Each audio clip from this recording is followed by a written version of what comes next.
She stood frozen, staring at the HR manager's smug face. His words echoed through the room like a slap. "We've decided to go in a different direction." Her hands trembled. Every ounce of hope she'd built over 2 years crumbled in that single sentence. She'd been promised that promotion for months. She'd worked through nights, skipped weekends, missed birthday dinners, and canceled trips. All for this moment. And now, watching the thin smile on his face, something inside her went very quiet.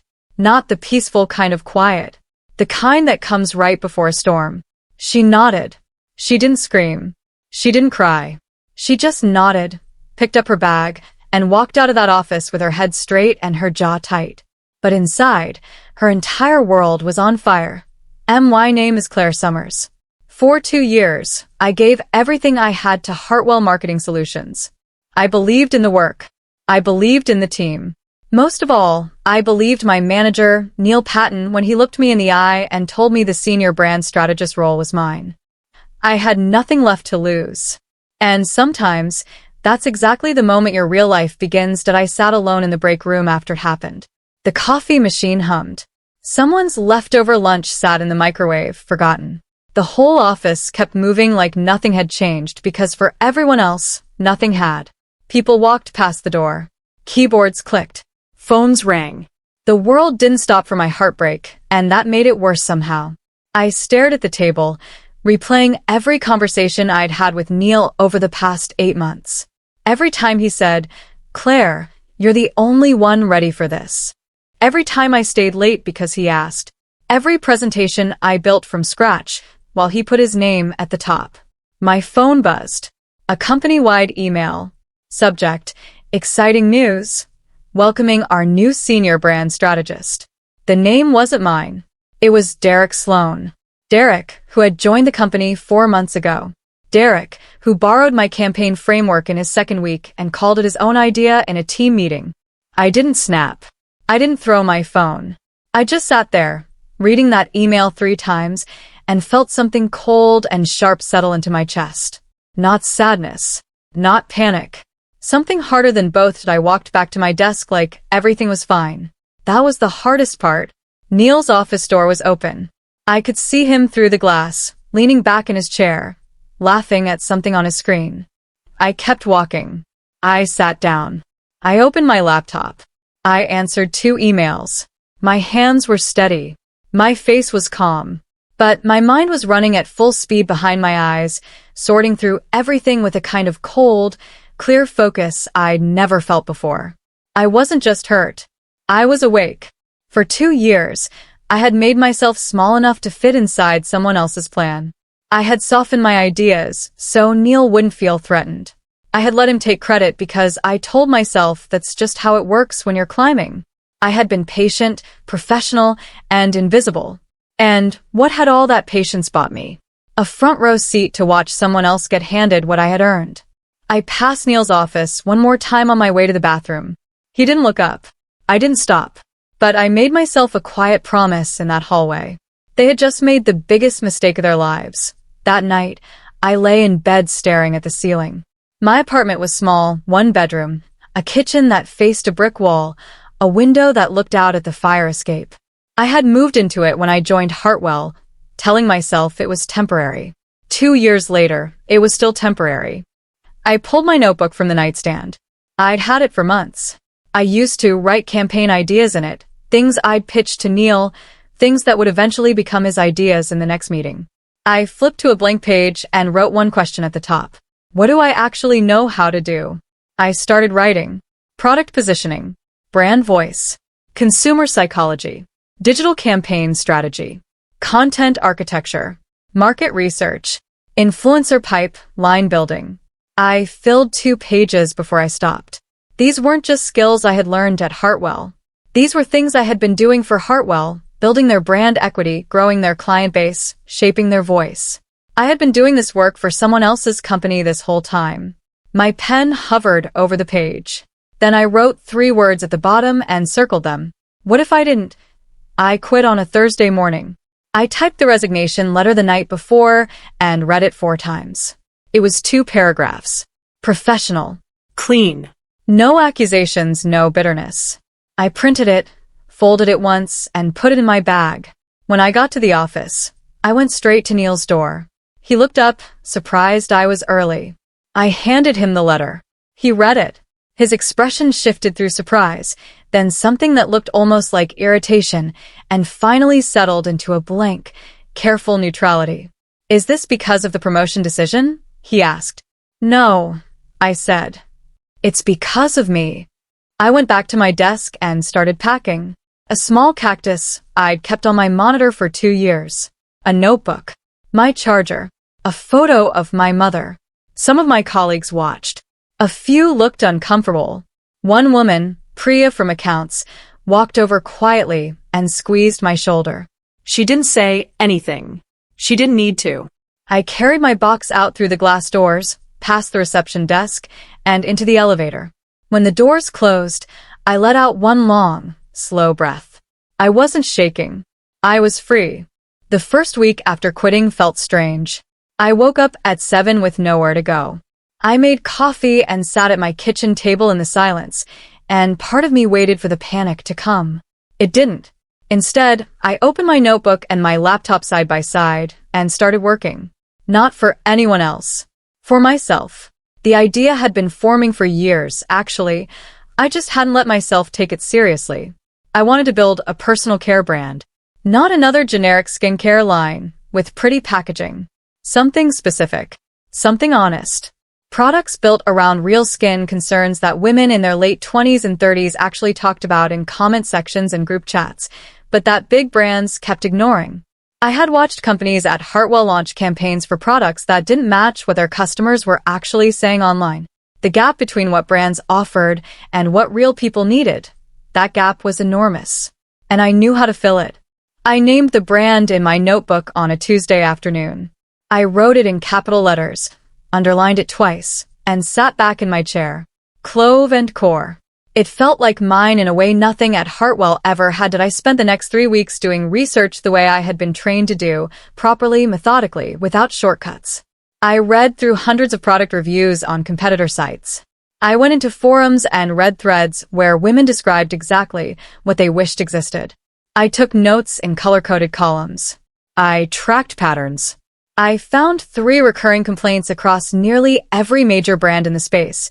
Products that promised results but used cheap filler ingredients, packaging that made things harder to use, and a complete lack of honest communication about what a product could and couldn't do. I knew I wasn't a chemist. I couldn't formulate products from scratch in my kitchen, but I knew how to find the right people. I started reaching out to small-batch cosmetic manufacturers. I sent 43 emails in 1 week. Most didn't reply. 7 replied with pricing sheets that made my stomach drop. 2 actually talked to me like a real person. One of them, a small lab in Ohio, had been making private label formulations for indie brands for 11 years. The owner, a woman named Bev, got on a call with me and spent an hour asking me questions about my vision. By the end of the call, she said, "I think we can make something real here." I cried a little after I hung up. Good crying. Money was the next wall. I had saved a little. 8 months of careful budgeting while at Hartwell had given me just under $14,000.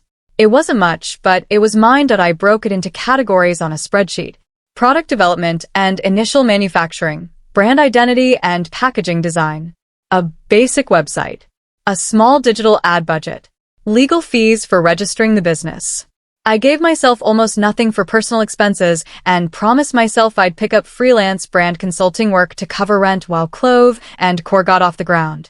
I reached out to 2 former clients I'd worked with at Hartwell, not to complain about what had happened, just to offer my services independently. Both said yes within a week. That covered my basics. It wasn't comfortable. There were nights when I ate pasta for the 3rd day in a row and checked my bank balance with one eye closed. But I was building something. Every dollar had a purpose. Every hour had a direction. That was more than I could say for the 2 years I spent waiting for Neil Patton to keep his word.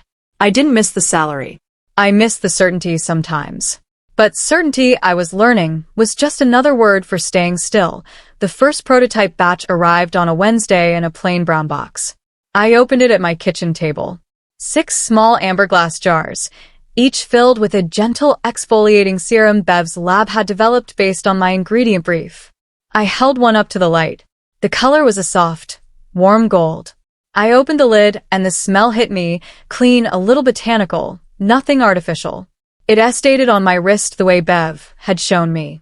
I sat there for 10 minutes just looking at it. This was real. This was a product that existed in the physical world because I had decided its who'd. Not because a manager approved it. Not because a committee signed off. Because I had an idea and I built it. But my excitement didn't make me careless. I sent samples to 12 women I trusted, friends, former colleagues, 2 skincare enthusiasts I'd connected with online. I asked them to use the product for 3 weeks and give me honest feedback. And oh, kindness, no softening. Just truth. The feedback came back over the following weeks, and it was mostly good, with 2 consistent notes. The serum absorbed a little slowly, and the pump mechanism on the bottle was stiff. I called Bev. We fixed both. I ran into Neil Patton at a networking event in early October. I almost didn't go. It was a marketing industry mixer, the kind with bad wine and name tags that peel off after an hour, but I had been told a potential wholesale contact would be there, so I went. I was near the drinks table when I saw him across the room. He was mid-conversation with someone, his tie slightly crooked, the same laugh I'd sat across from in 100 meetings. He saw me a second after I saw him. Something flickered across his face, just for a moment. Uncertainty, maybe. Or the particular discomfort of someone who knows they did something they can't quite justify out loud. I smiled. Not the tight, polite smile I used to give him in the office. A real one, easy and calm. "Neil, good to see you," I said, because it cost me nothing to be gracious. "Claire, wow, you look well. What are you up to these days?" "Building something of my own," I said simply. He nodded, said something vague about catching up. I was already walking away before he finished the sentence. I found my wholesale contact 20 minutes later. That conversation went much better. Clove and Core launched officially on a Monday in November. I had one product, the renewal serum. One product page. A simple website I had built myself using a template, then customized until it looked like something I was proud of. I had spent 2 weeks writing every word of the copy myself because after years of writing for other brands, I knew exactly how I wanted this to sound. Direct. Warm.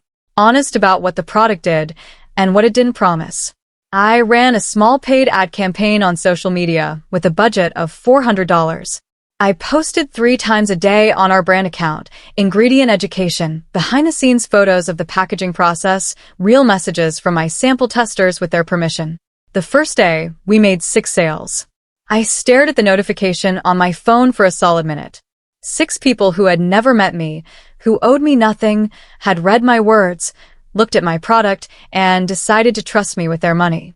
I sat down on my kitchen floor, back against the cabinet, and laughed until my eyes watered. 6 sales, IT wasn't enough to pay my rent. But it was the most meaningful money I had ever seen. December was harder than I expected. Sales picked up a little, then plateaued. I was doing everything right on paper, posting consistently, engaging with every comment, sending personal thank you notes with each order. But growth was slow. I had 23 orders by mid-month and I needed more. I sat down one night and went back to basics. I looked at what was actually converting, which posts were driving people to the website, which words were making them stay on the product page, which images were getting shared. The data pointed clearly at one type of content, the honest, specific posts. The ones where I talked plainly about what most serums get wrong and why Clove and Core did it differently. Not the pretty, polished posts, the real ones. So I leaned in. I filmed a short video in my kitchen with no filter and no script, explaining exactly what each ingredient in our serum did and why I had chosen it. I posted it on a Thursday evening. By Friday morning, it had been shared 214 times. My phone didn't stop buzzing. 41 new orders came in over the weekend. I ran out of stock on Sunday afternoon and had to put up a wait list. I called Bev first thing Monday morning. "We need to talk about scaling," I said. January brought a setback I didn't see coming. I had placed a larger manufacturing order with Bev's lab in December, riding the wave of that viral weekend. But when the shipment was supposed to arrive in the second week of January, it didn't. A supplier that Bev sourced done key ingredient from had a production delay. The ingredient was on back order. No clear timeline for resolution. I had 67 pending orders and no stock to fill them. I took a breath and made a decision. I emailed every single customer personally. Not a mass template. Individual emails, addressed by name. I explained what had happened, exactly and honestly. I told them I understood if they wanted a refund, and I would process it immediately, no questions. I told them that if they were willing to wait, I would ship their order the moment stock arrived with a small extra gift inside as a thank you for their patience. 59 of the 67 chose to wait. 3 left reviews online about my communication, positive ones. One of them wrote, "Most brands would have just made excuses. Claire actually talked to me like a person." That sentence stayed with me. When the stock finally came in 3 weeks later, I packed every order myself at my kitchen table, double-checking each name. I slipped a handwritten note into each one. BY February, Clove and Core had been featured in a small but well-respected online publication called The Honest Beauty Edit. A writer named Fiona had stumbled across my Thursday video, ordered the serum, used it for a month, and then emailed me asking if she could feature the brand. The article ran on a Wednesday morning. By Wednesday afternoon, our website had received over 3,000 visitors. I sat at my laptop watching the analytics in real time, my coffee going cold beside me. Orders came in steadily through the day, not a flood, but a strong, consistent stream. By the end of the week, we had moved more units than in our entire first 2 months combined. More than the sales, though, the article did something I hadn't anticipated. It put Clove and Core in front of other journalists, other writers, other editors. My inbox started filling with requests, podcast invitations, interview requests, collaboration pitches. I said yes carefully and strategically, only to the ones that felt genuine and aligned with the brand's voice. I was not going to build something real and then dilute it chasing every opportunity. Every yes had to be worth something. Every partnership had to make sense. I had learned, the hard way, what it cost to say yes to the wrong people. Spring arrived, and with it, a conversation that changed everything. I had connected online with a woman named Adiz, who ran a mid-sized wellness retail platform called Pure Ground. It had started as a small newsletter and had grown into a curated online store with a loyal subscriber base of over 120,000 people. Adiz reached out to Tom directly through email. She said she had been watching Clove and Core for 2 months and wanted to discuss a wholesale partnership. We got on a video call on a Tuesday afternoon. She was direct, thoughtful, and knew her customers deeply. We talked for 90 minutes. She asked me hard questions about my supply chain, my margins, my ingredient sourcing philosophy, and my long-term vision. I answered every one of them clearly. At the end of the call, she said, "I want to carry your line. And I want to do it properly, not just list your product. I want to build a feature around your story and your brand ethos." I kept my voice calm. "I'd like that," I said. After the call ended, I stood up from my desk and did a small, ridiculous victory dance in the middle of my kitchen. Then I called Bev. The Pure Ground feature launched in April. Adiz's team had put together a full editorial piece, photographs, a written profile of the brand, and a short video interview with me about why I started Clove and Core. I had been nervous about the interview. Talking about Hartwell and what had happened there felt risky. I didn't want to seem bitter. But Adiz's interviewer asked me a simple question: "What pushed you to start this?" And I answered honestly. I said I had been told I wasn't the right person for something I had worked for and believed in. And instead of arguing, I decided to build the proof myself. I didn't name Neil. I didn't name Hartwell.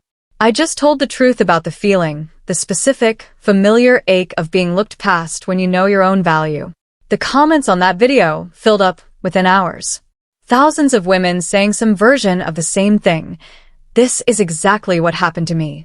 That comment section became its own community. People sharing stories, recommending each other, tagging friends. The video was shared over 8,000 times in the first week. Orders that month were 4 times higher than any previous month that I hired my first employee in May. Her name was Camille. She had a background in operations and logistics, and she found me through the Pure Ground article. She sent me an email that was 3 paragraphs long. No fluff, no flattery, just a clear explanation of what she was good at and how she thought she could help Clove and Core specifically. I knew within 2 minutes of reading it that I wanted to talk to her. We met for coffee and talked for 2 hours. She had spent 4 years at a large cosmetics company and left because, she told me very calmly, she was tired of watching good ideas get buried under bureaucracy. She understood the work, she understood the industry, and she believed in building things properly. I offered her a part-time contract to start. She accepted without negotiating the rate down.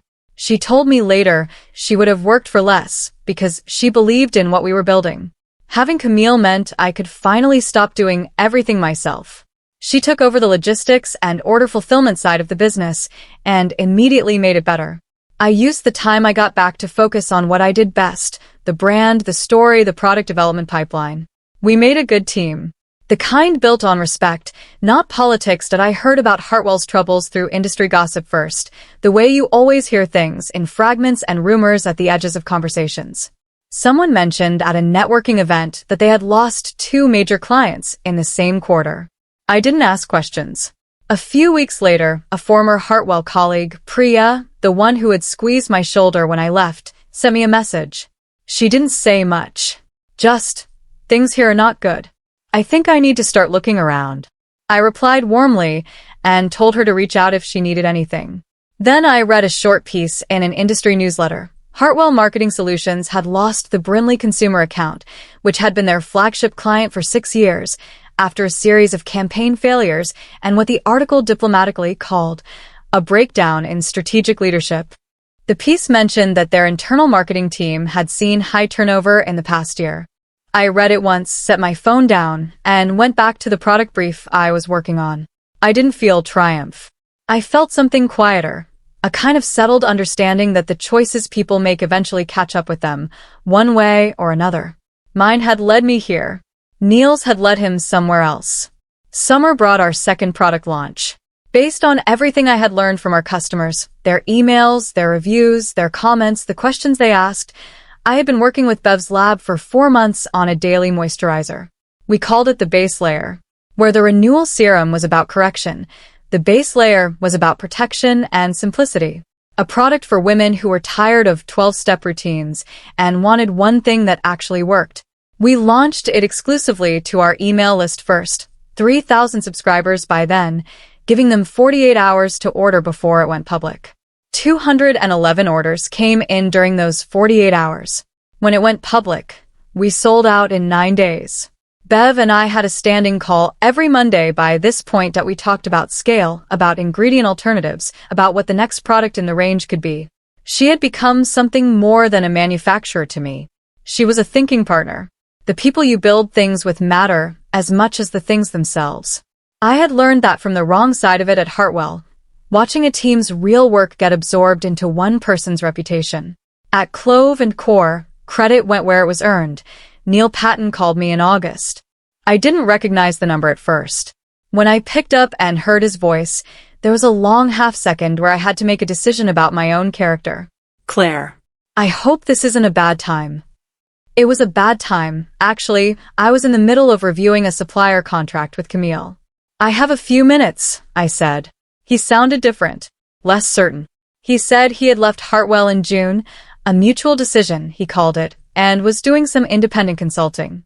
He said he'd been following what I was building with Clove and Core. He said it was impressive. Then he said he'd love to get together, maybe explore whether there was a way to work together. I let the silence sit for a moment before I answered. Neil, I'm glad things are moving forward for you.